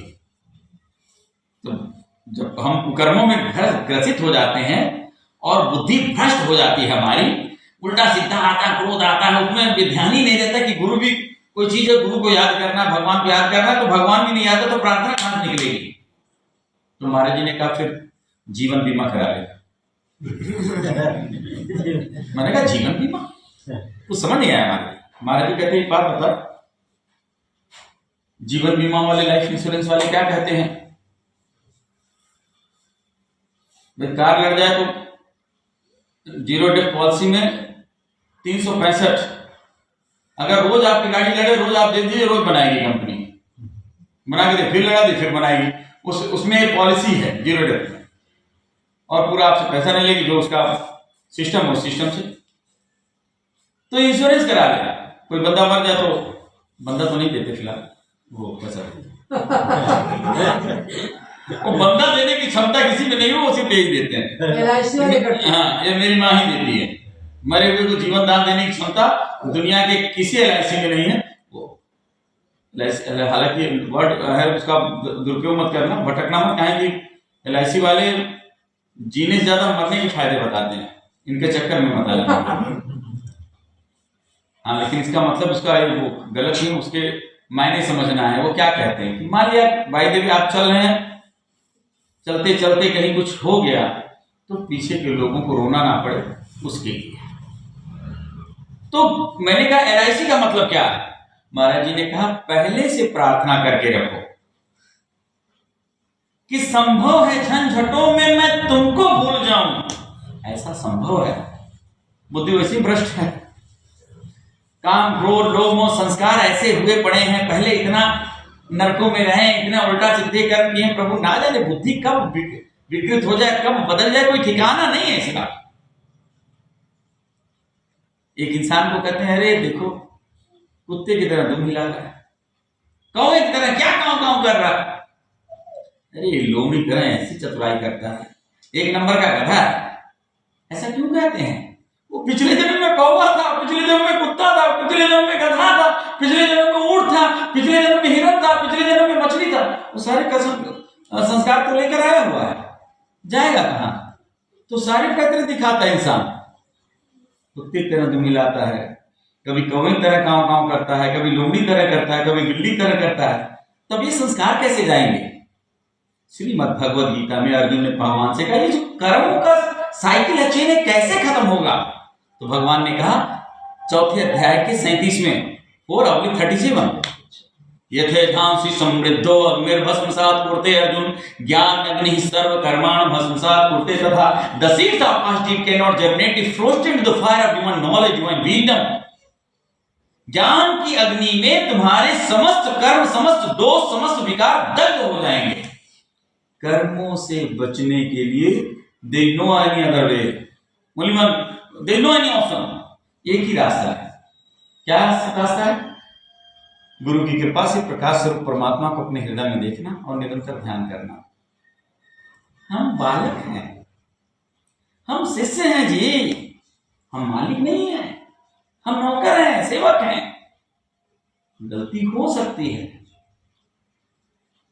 हाँ हो गई गलती, मैं मानता हूं, लेकिन संभव झंझटों में मैं तुमको भूल जाऊं, गड़बड़ कर दूं, उल्टा कर दूं, भूल कर दूं, अच्छा कर दूं, बुरा कर दूं, हो सकता है। एक चीज है, जब मैं भटक जाऊं तो तुम मुझे संभाले। जब मैं भटक जाता हूं पथ से, ईश्वर राह दिखाते हैं, मालिक राह बताते हैं। जब मैं भटक जाता हूं, जब मैं बिगड़ जाता हूं, जब मैं भूल कर बैठता हूं, तो कौन रास्ता दिखाता है? मेरे मालिक। कौन है मेरे मालिक? सर श्री आशुतोष जी महाराज जी, गुरु मां आशुतोषामृत जी, बाबा आशुतोषामृत जी महाराज, जो वर्तमान समय के गुरु हैं, उनका हमें पूरा सम्मान करना होगा। और उन्हीं की कृपा से एक और है, एक भजन है,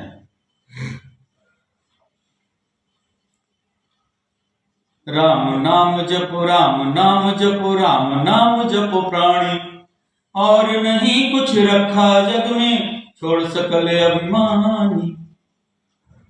मन है मिछली विषय है पानी, अलग नहीं ये होता, इसीलिए दुख दारुण सहता, जन्मत जोनी रोता, इसीलिए दुख दारुण सहता, जन्मत जोनी रोता। राम नाम जपो, राम नाम जपो, राम नाम जपो प्राणी। कहते हैं राम नाम जपो। मन है मछली, विषय है पानी। ये आप कहते हैं काम को लोभ अहंकार छोड़ना, विकार छोड़ना। मन है मछली और विषय है पानी।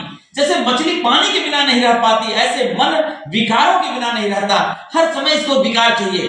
कभी पकौड़े देख लिया तो पकौड़े खाने की इच्छा हो गई, अमरूद देख लिया तो उसको खाने की इच्छा हो गई, कभी कुछ देख लिया कभी कुछ देख लिया, तो उसी में सारा जीवन दिन रात। पैसा देख लिया तो कार देख लिया। मन भटकता रहता है, विकारों में हमेशा चल रहा है। अब क्या करना है? तो भक्त ने बड़ी सुंदर प्रार्थना की है, वो प्रार्थना आपको करनी है। अब मछली, मन है मछली और विषय है पानी। मछली पानी के बिना नहीं रहती और पानी से निकलना नहीं चाहती। मन विषयों से निकलना नहीं चाहता, साधना करना नहीं चाहता, भगवान भजन करना नहीं चाहता, सत्संग सुनना, सत्संग से पहले ही बैर है। तो भक्त ने प्रार्थना की है बड़ा सुंदर, इसी में उसका उत्तर दिया है। कृपा की डोरी पग बंसी से खींच लो जल से मुझको, चाहे जो कुछ करो कृपा प्रभु बलिहारी मैं तुझको, चाहे जो कुछ करो कृपा प्रभु बलिहारी मैं तुझको। राम नाम बोलो, राम नाम बोलो, राम नाम बोलो प्राणी, और नहीं कुछ रखा जग में, छोड़ सकल अभिमानी। तो जैसे मछली जब पानी में तैरती निकलना नहीं चाहती तो शिकारी कैसे निकालता उसको? एक बंसी में और चारा फंसा के उसको डाल देता है और उसके पश्चात मछली खाने जाती है, उसी को खींच लेता है और मछली बाहर आ जाती है। ऐसे गुरु चारा देता है। हाँ बेटा आ तो सही तू।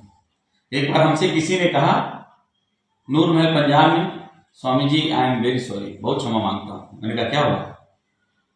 मैंने कहा मैं इस दरबार पे आया था, मतलब से आया था। मेरी एक बीमारी थी, किसी ने कहा वहां जाओगे तो ठीक हो जाएगा, तो मैं अपने आप को बहुत कोसता हूं कि मैं तो मतलब के लिए आया था, लेकिन जब आया तो ज्ञान मिल गया, जीवन बदल गया। मैंने कहा, फिर मैं जब महाराज जी से कहा तो महाराज जी ने कहा कि उसको कह देना अपनी बीमारी को थैंक यू बोले, कि उसी बीमारी की वजह से गुरु के पास आ गया और गुरु के पास आकर जीवन का कल्याण होने लगा। जब मैं दर तेरे ते आया तो मैंने एक ऐसा नाम जपाया जिसनु जप के रोना पाया कि गल बसना रहती है, कि आसुतोष मेरे साइया दुनिया पागल कहती है। जद रविदास सी आया उन्हें मीरा नाम जपाया, जिसनु जप के रोला पाया ते गल बसना रहती है। आसुतोष मेरे साइया दुनिया पागल कहती है। दुनिया फिर पागल कहती, पागल कहते इन बिगड़े दिमागों में अमृत के लक्ष्य हैं, हमें रहने दो पागल, हम पागल ही अच्छे हैं। The whole world is lunatic asylum, everyone is mad, some not after name, some not after fame, some not after life, some not after wife, some not after health, some not after wealth, but very few after God. I prefer those who are mad after God. सारी दुनिया तो पागल है, कोई धन का, कोई रूप का, कोई मान का, कोई बड़ाई का, कोई कवित्व का, कोई चतुराई का, और सबसे अच्छा वो पागल जो पागल है मेरे रघुराई का, जो पागल है मेरे प्रभु का, जो पागल है गुरु का। उसने अपना जीवन बना लिया।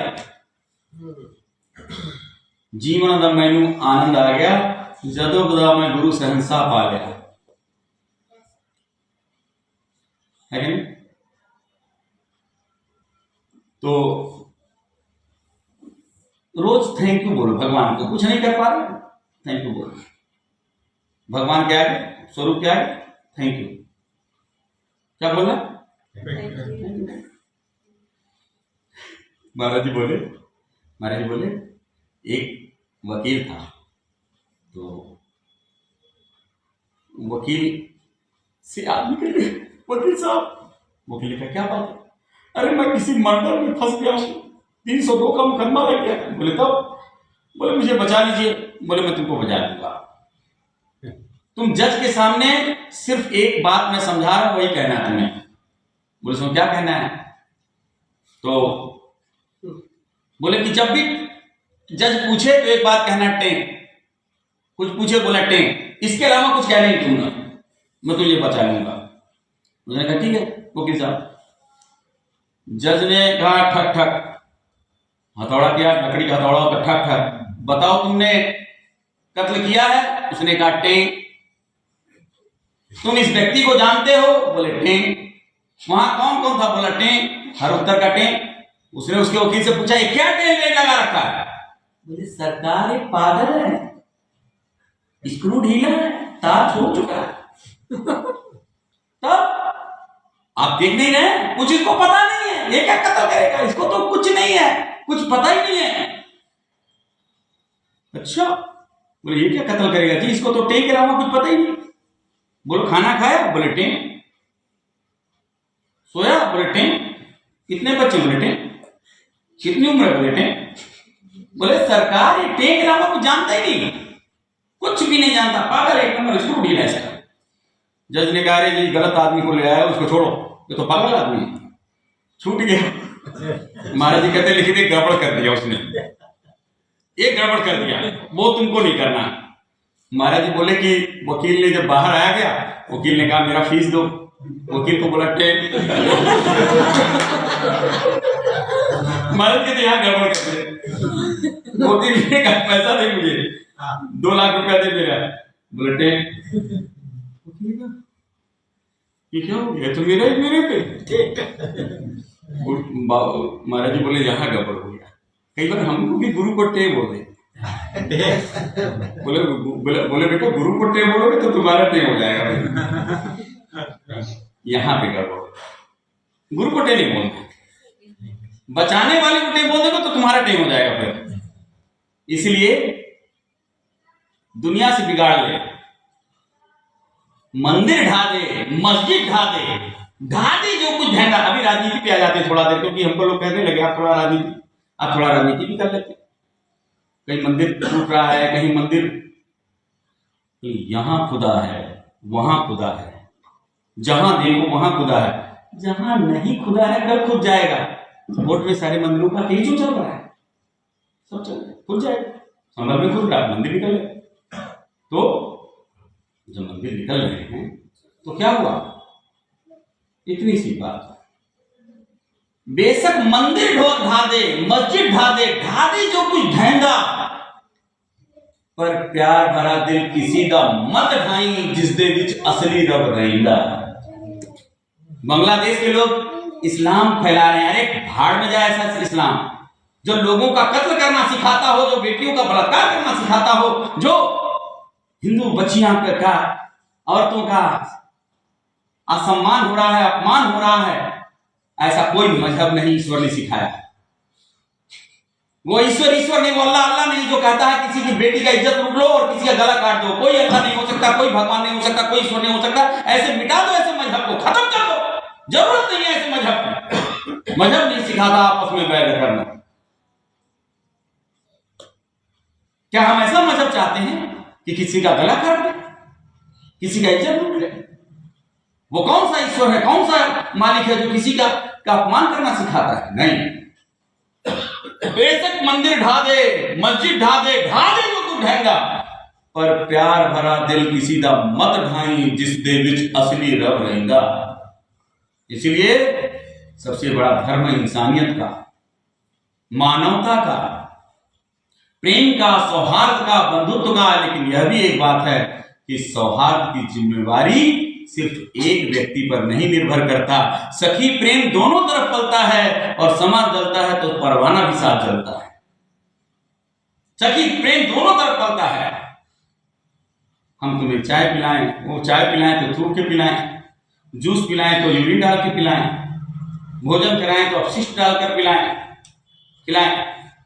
क्या ये बंधुत्व की भावना है? क्या ये प्रेम की भावना है? और जब ऐसा प्रेम होता भी, देखिए कुंभ में प्रवेश वर्जित हो गया, गैर हिंदुओं का प्रवेश वर्जित हो गया कुंभ में। हमने भी मांग रखी, मैंने कहा नहीं। कहने लगे क्यों, सौहार्द बिगड़ रहा। मैंने कहा सौहार्द की सारी जिम्मेवारी मुझ पर है। सखी प्रेम दोनों तरफ पलता है, समा जलता है तो परवाना विशाल जलता है। ये है प्रेम। दीपक जलता है, परवाना उसमें जलकर झुलस कर मर जाता है, लेकिन वो प्रेम करना नहीं छोड़ता। लेकिन ताली कभी एक हाथ से नहीं बजती, प्रेम दोनों तरफ से होना चाहिए। इसलिए गुरु तुम्हें प्रेम करे और तुम नखरे करो, कैसे चलेगा? इसलिए दोनों तरफ से प्रेम होना चाहिए। आपको अपनी तोड़ निभानी है, उसने तो अपनी निभा ही रही है, निभा ही दिया है, निभा ही रहे हैं।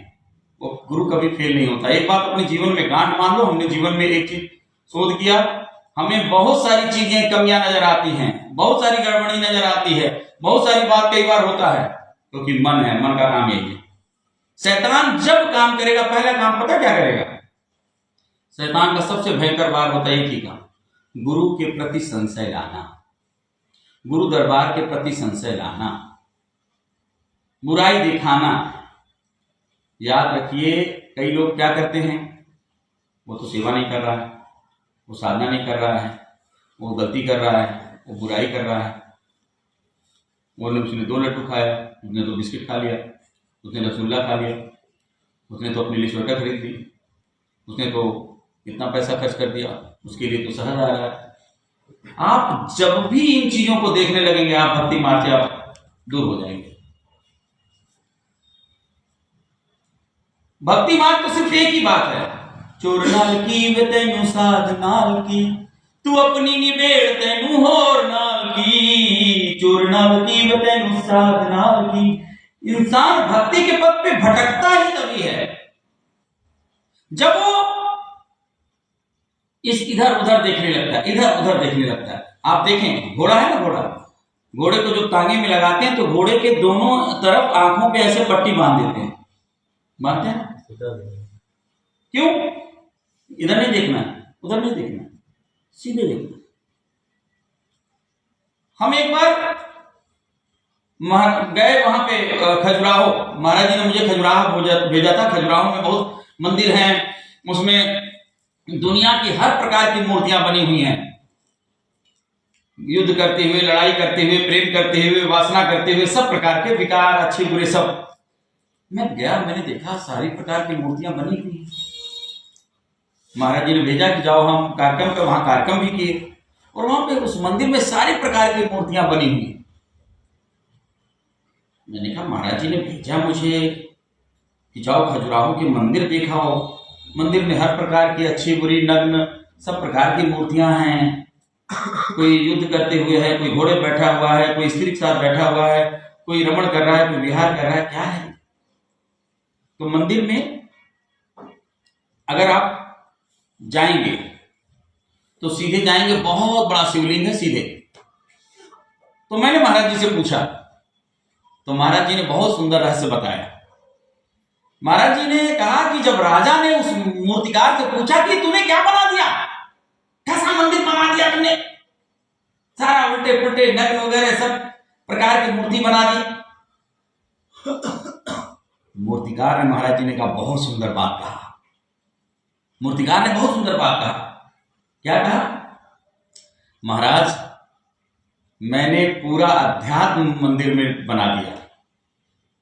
जब इंसान साधना में बैठता है, ईश्वर की तरफ उन्मुख होता है, तो ये जितने मैंने मंदिर पे चित्र उकेरे हैं वो सारे चित्र उसके मन में घूमते हैं। लड़ाई, क्रोध, कभी क्रोध जगेगा, कभी अहंकार जगेगा, कभी वासना जगेगी, कभी मोह जगेगा, कभी अहंकार होगा, सब काम क्रोध लोग अहंकार चलते रहेंगे। लेकिन उसने कहा, महाराज जी ने कहा, मेरे से पूछा क्या देखा? बोले गेट से एंट्री करो, अगर खजुराहो में आप गेट से एंट्री करो, सीधा जाओ तो कोई मूर्ति नहीं दिखती उस मंदिर की। आप कभी जाना, कभी देखना, खजुराहो में जो लोग कहते हैं बुराई करते हैं ना, अगर आप सीधे जाएंगे तो सीधे अंदर मंदिर में चले जाएंगे, वहां शिवलिंग है, पूजा चल रहा है, वहां कोई मूर्ति नहीं है, वहां सिर्फ एक शिवलिंग है, वहां आप अभिषेक कीजिए, चले आइए, कोई मूर्ति नहीं। लेकिन बाहरी उल्टी पुल्टी युद्ध की और तमाम प्रकार की मूर्तियां कैसे नजर आएंगी? जब आप मंदिर के शिवलिंग के दर्शन छोड़ के आप बाहर आएंगे, तब वहां ऐसे ऐसे जब देखेंगे तो दुनिया भर की मूर्ति नजर आएगी, दुनिया भर के चित्र नजर आएंगे। तो उस मूर्तिकार ने कहा कि जब आप साधना में बैठकर बाहर बाहर भटकते हैं तो दुनिया भर के काम क्रोध लोभ अहंकार में आप बैठे तो हैं, और श्री गुरु गोविंद सिंह महाराज कहा भाई जो दो लोचन मूंद के बैठ रहे हो, ध्यान लगाए, नाथ प्रियो सात समुंदर लोग गए पर लोग कमाए। तो ये बाहर के दृश्य हैं, लेकिन जब अंदर बैठे, अंदर जाएंगे तो अंदर तो राम के सिवा तो कोई है ही नहीं जी, गुरु के सिवा तो कोई है ही नहीं, प्रकाश के सिवा तो कोई है नहीं। उसमें लग जाओ, उसके नाद में, उसके प्रकाश में, उसके नाम में, उसके अमृत में, और वहां पे जब आप लग जाओगे तो सारा बाहर लोगों को देखकर आप सोचो कि इस अध्यात्म को सॉल्व कर लो, असंभव, असंभव, असंभव, नहीं कर सकते। जितना दुनिया में दिमाग लगाओगे उलझ जाओगे, किसी बुराइयों की तरफ देखोगे, अध्यात्म सॉल्व नहीं कर पाओगे। मीरा ने थोड़ी देखा सास क्या कह रही है, मीरा ने नहीं देखा नंद क्या कह रही। लोग कहें मीरा भाई बावरी, सास कहे कुल नासी दे। किसने मान किया, किसने अपमान किया, किसने चद्दर खींचा, किसने कान खींचा, नहीं देखा। बस बैठी संतों के संग रंगी मोहन के रंग, मीरा रानी दीवानी कहने लगी। वो तो गली गली हरि गुन गाने लगी, ऐसी लगी लगन मीरा हो गई मगन। दुख लाखों सहे मुख से गोविंद कहे, मुख दुख लाखों सहे मुख से गोविंद कहे, मीरा रानी दीवानी कहने लगी। वो तो गली गली हरि गुण गाने लगी, ऐसी लगी लगन मीरा हो गई मगन। वो तो गली गली हरि गुण गाने लगी। और उसने एक ही बात, रंग दे रंग दे रंग दे रंग दे रंग दे रंग दे रंग दे रंग दे चुनरिया, हे श्याम पिया मेरी, हे आशु पिया मोरी, रंग दे चुनरिया, रंग दे चुनरिया, रंग दे चुनरिया, रंग दे चुनरिया, रंग दे चुनरिया, हे आशु पिता मोरी, रंग दे चुनरिया। लाल ना रंगाऊं मैं, हरि ना रंगाऊं, अपने ही रंग में आंसू चरणन में, गुरु चरणन में लगी नजरिया, रंग दे चुनरिया। हे प्यारे गुरु मोरी, रंग दे चुनरिया, हे आशु मैया मोरी, रंग दे चुनरिया। रंग दे चुनरिया सी रंग नाही छूटे। दुनिया धोबी के मानिंद है, वो आपका ध्यान हटाती है कि रंग दे चुनरिया सी रंग नाही छूटे, कि धोबियां धोए चाहे, धोबियां धोए चाहे सारी उमरिया, रंग दे चुनरिया, हे आशु पिता मोरी, रंग दे चुनरिया। भैया हम लोग बहुत भाग्यशाली हैं, क्योंकि हमें पिता, माँ, बाबा जी सबका सानिध्य, प्रेम और अनुकंपा मिल रहा है। मैं अपने भाग्य की सराहना नहीं कर सकता।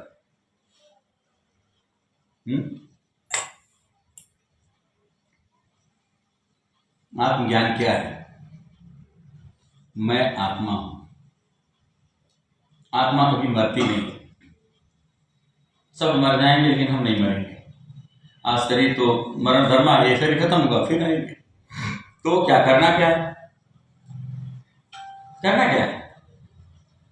ना कुछ लेकर आए थे, ना लेकर कुछ जाना है। दाल रोटी खाना, प्रभु गुण गाना, अच्छे कर्म करते चलो, गुरु की सेवा करते चलो, जिਵੇਂ जिਵੇਂ गुरु कहे वैसे वैसे चलते चलो। ठीक है, वैसे नहीं करना, ज्यादा कुछ करेंगे, भगवान भगवान चलते रहो। और ज्यादा दिमाग लगाओगे तो फिर तो देख ही रहे हो, जो लोग दिमाग लगा रहे उनका क्या हो रहा है।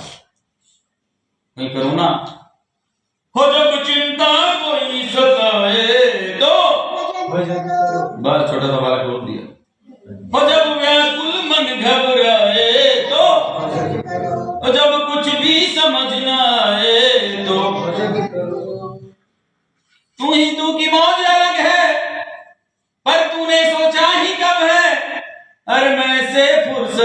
जाए तो हो, जब चिंता कोई सताए तो हो, जब व्याकुल मन घबराए तो और जब कोरोना फैल जाए तो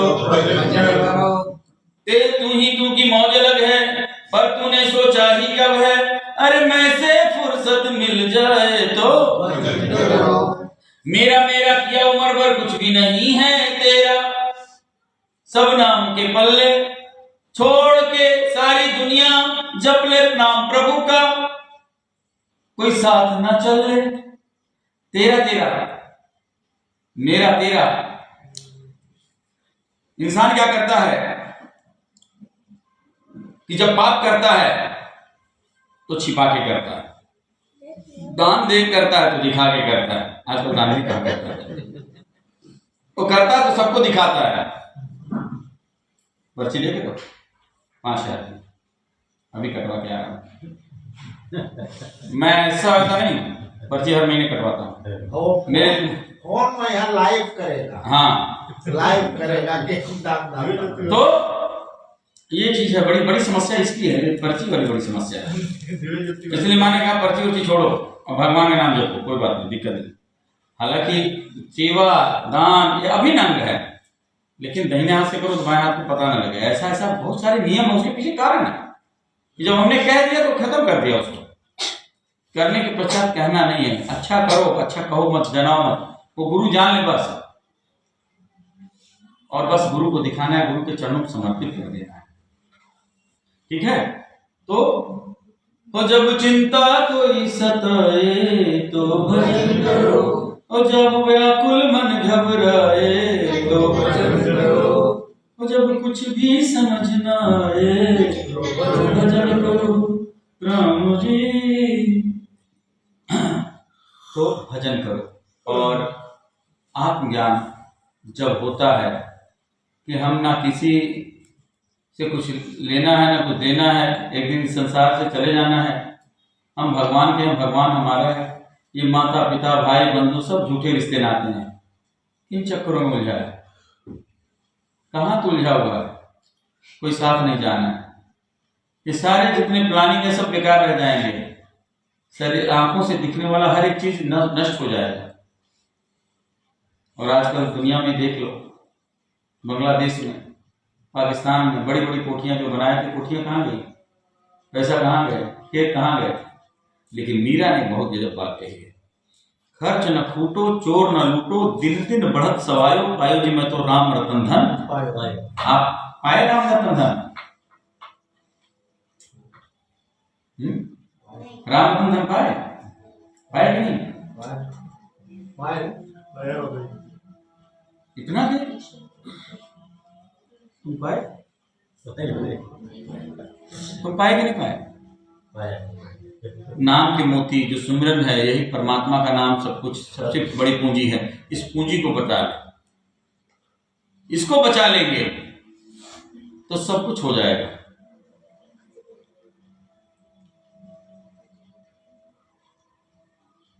तो स्वार्थ वश छल कपट द्वेष से कोई भी डरता नहीं है, पर डरना चाहिए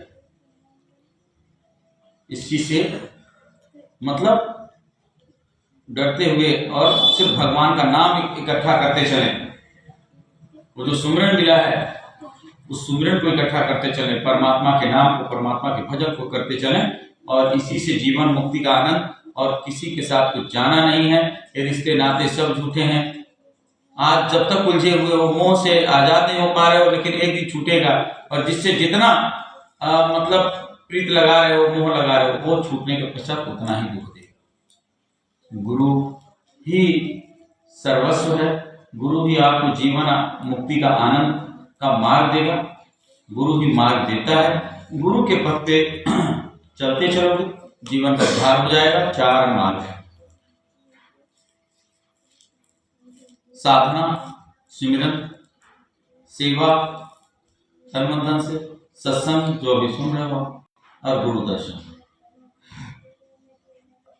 और सेवा एक ऐसी चीज है, साधना अपने लिए कर रहे हो, सत्संग सुन रहे हो विचारों की शुद्धि के लिए, मार्ग प्रकट होने के लिए, दर्शन कर रहे हो आत्मकल्याण के लिए, लेकिन सेवा, जो सेवा है यही गुरु के चरणों में, यही सेवा ही गुरु को बाध्य करता है और कुछ भी प्रदान करने के लिए। ठीक है, इसलिए 2 लाइन में बोलकर अपनी वाणी में विराम दूंगा। क्या? जे तुम्हें लिया तन मन देना, सेवा करदा जावेगा, सतनाम वाहिगुरु जपदा, भव सागर चों तरदा जावेगा। जे तुम्हें लिया तन मन देना, सेवा करदा जावेगा, सतनाम वाहिगुरु जपदा, भव सागर चों तरदा जावेगा। जे तुम्हें लिया सेवा है स्वर्गां दी पौड़ी, कर सेवा लख बार, कर सेवा लख बार, बिना गुरु दी सेवा कीते मिलदा नहीं करता, नहीं मिलदा करता। जे तुम्हारियां गुरचरणा ते मस्तक धरदा जावेगा, सतनाम वाहिगुरु जपदा, भव सागर चों तरदा जावेगा। जे तुम्हें लिया तन मन देना, सेवा करदा जावेगा, सतनाम वाहिगुरु गुरु गुरु गुरु गुरु जपदा, भव सागर चों तरदा जावेगा। जे तू नार सतनाम श्री वाहिगुरु, सतनाम श्री वाहिगुरु, सतनाम श्री वाहिगुरु, सतनाम श्री वाहिगुरु। जे तुम्हें लिया तन मन देना, सेवा करदा जावेगा, सतनाम वाहिगुरु जपदा, भव सागर चों तरदा जावेगा। सतनाम श्री वाहिगुरु, सतनाम श्री वाहिगुरु, सतनाम श्री वाहिगुरु, सतनाम श्री वाहिगुरु, सतनाम श्री वाहिगुरु, सतनाम श्री वाहिगुरु, सतनाम श्री वाहिगुरु, सतनाम श्री वाहिगुरु, सतनाम श्री वाहिगुरु, सतनाम श्री वाहिगुरु। क्योंकि श्वासां दी माला नाल सिमराम तेरा नाम, श्वासां दी माला नाल सिमराम तेरा नाम। बंदा मैं बन जावां तेरा कृपा निहार, श्वासां दी माला नाल सिमराम तेरा नाम, श्वासां दी माला नाल सिमराम तेरा नाम, श्वासां दी माला नाल सिमराम तेरा नाम। बंदा मैं बन जावां तेरा कृपा निहार, श्वासां दी माला नाल सिमराम तेरा नाम। इतना कहते हुए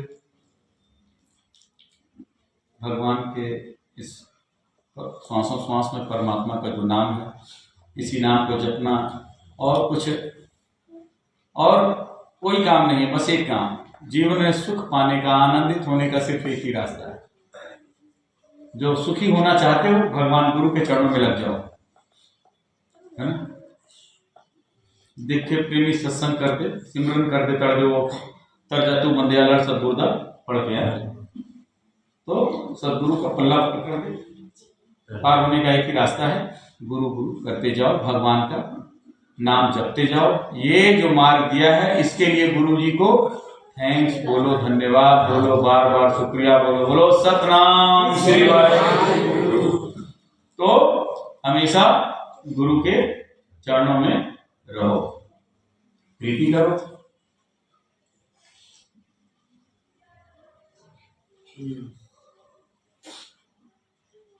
यहां से कुछ हो रहा है। मैं दिल नू की समझावा है, सतगुरु दे हथ डो, आपे तुलाना ये पुण्याय माल का, आपे तू खिचना यो। मैं दिल नू की समझावा सतगुरु दे हथड़ो आपे तुलाना कुंडिया माल का आपे तो खिच ना चलो मदिर नू की समझावा है सतगुरु दे हथड़ो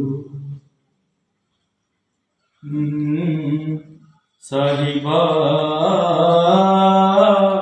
रख ले सदा लई मैनू तेरे बाजो की है इस जिंदगी दा मोल प्यारिया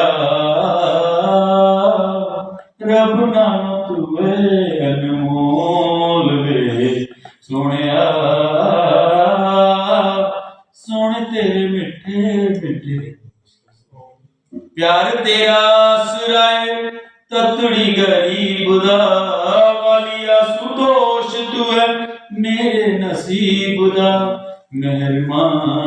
मेहरबान रखी मैनू कदमां दे कोल वे प्यारिया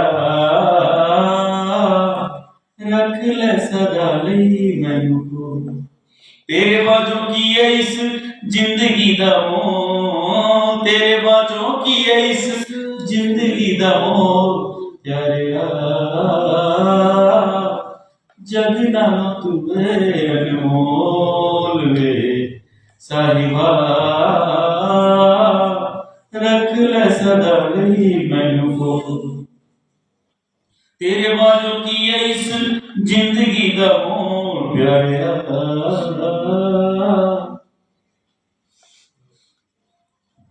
बोली सर श्री आशुतोष जी महाराज जी की क्योंकि ये सुनो ये जो है चीजें हैं ये नॉन स्टॉप चलने वाली हैं अपने लोगों को तो पता क्या अपने लोग तो पागल लोग हैं इन बिगड़े दिमागों में अमृत तेल अच्छे हैं रहने तो पागल अच्छे हैं समय ज्यादा नहीं देता लेकिन this program will continue after this break सत्संग को कभी विराम नहीं दिया जाता कार्यक्रम को विराम दिया जाता है सत्संग तो अनवरत चलता रहता है सत्संग कभी विराम नहीं हो सकता विराम हो सकता है सत्संग अगर रुक गया तो फिर है ना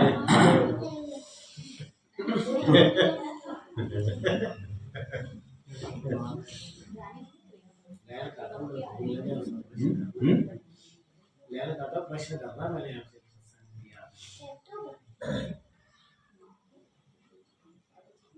जो है बोली सतगुरु भगवान की जय गुरु मां श्री शामली जी की जय बाबा श्री शामली जी महाराज जी की जय सच्चे दरबार की जय।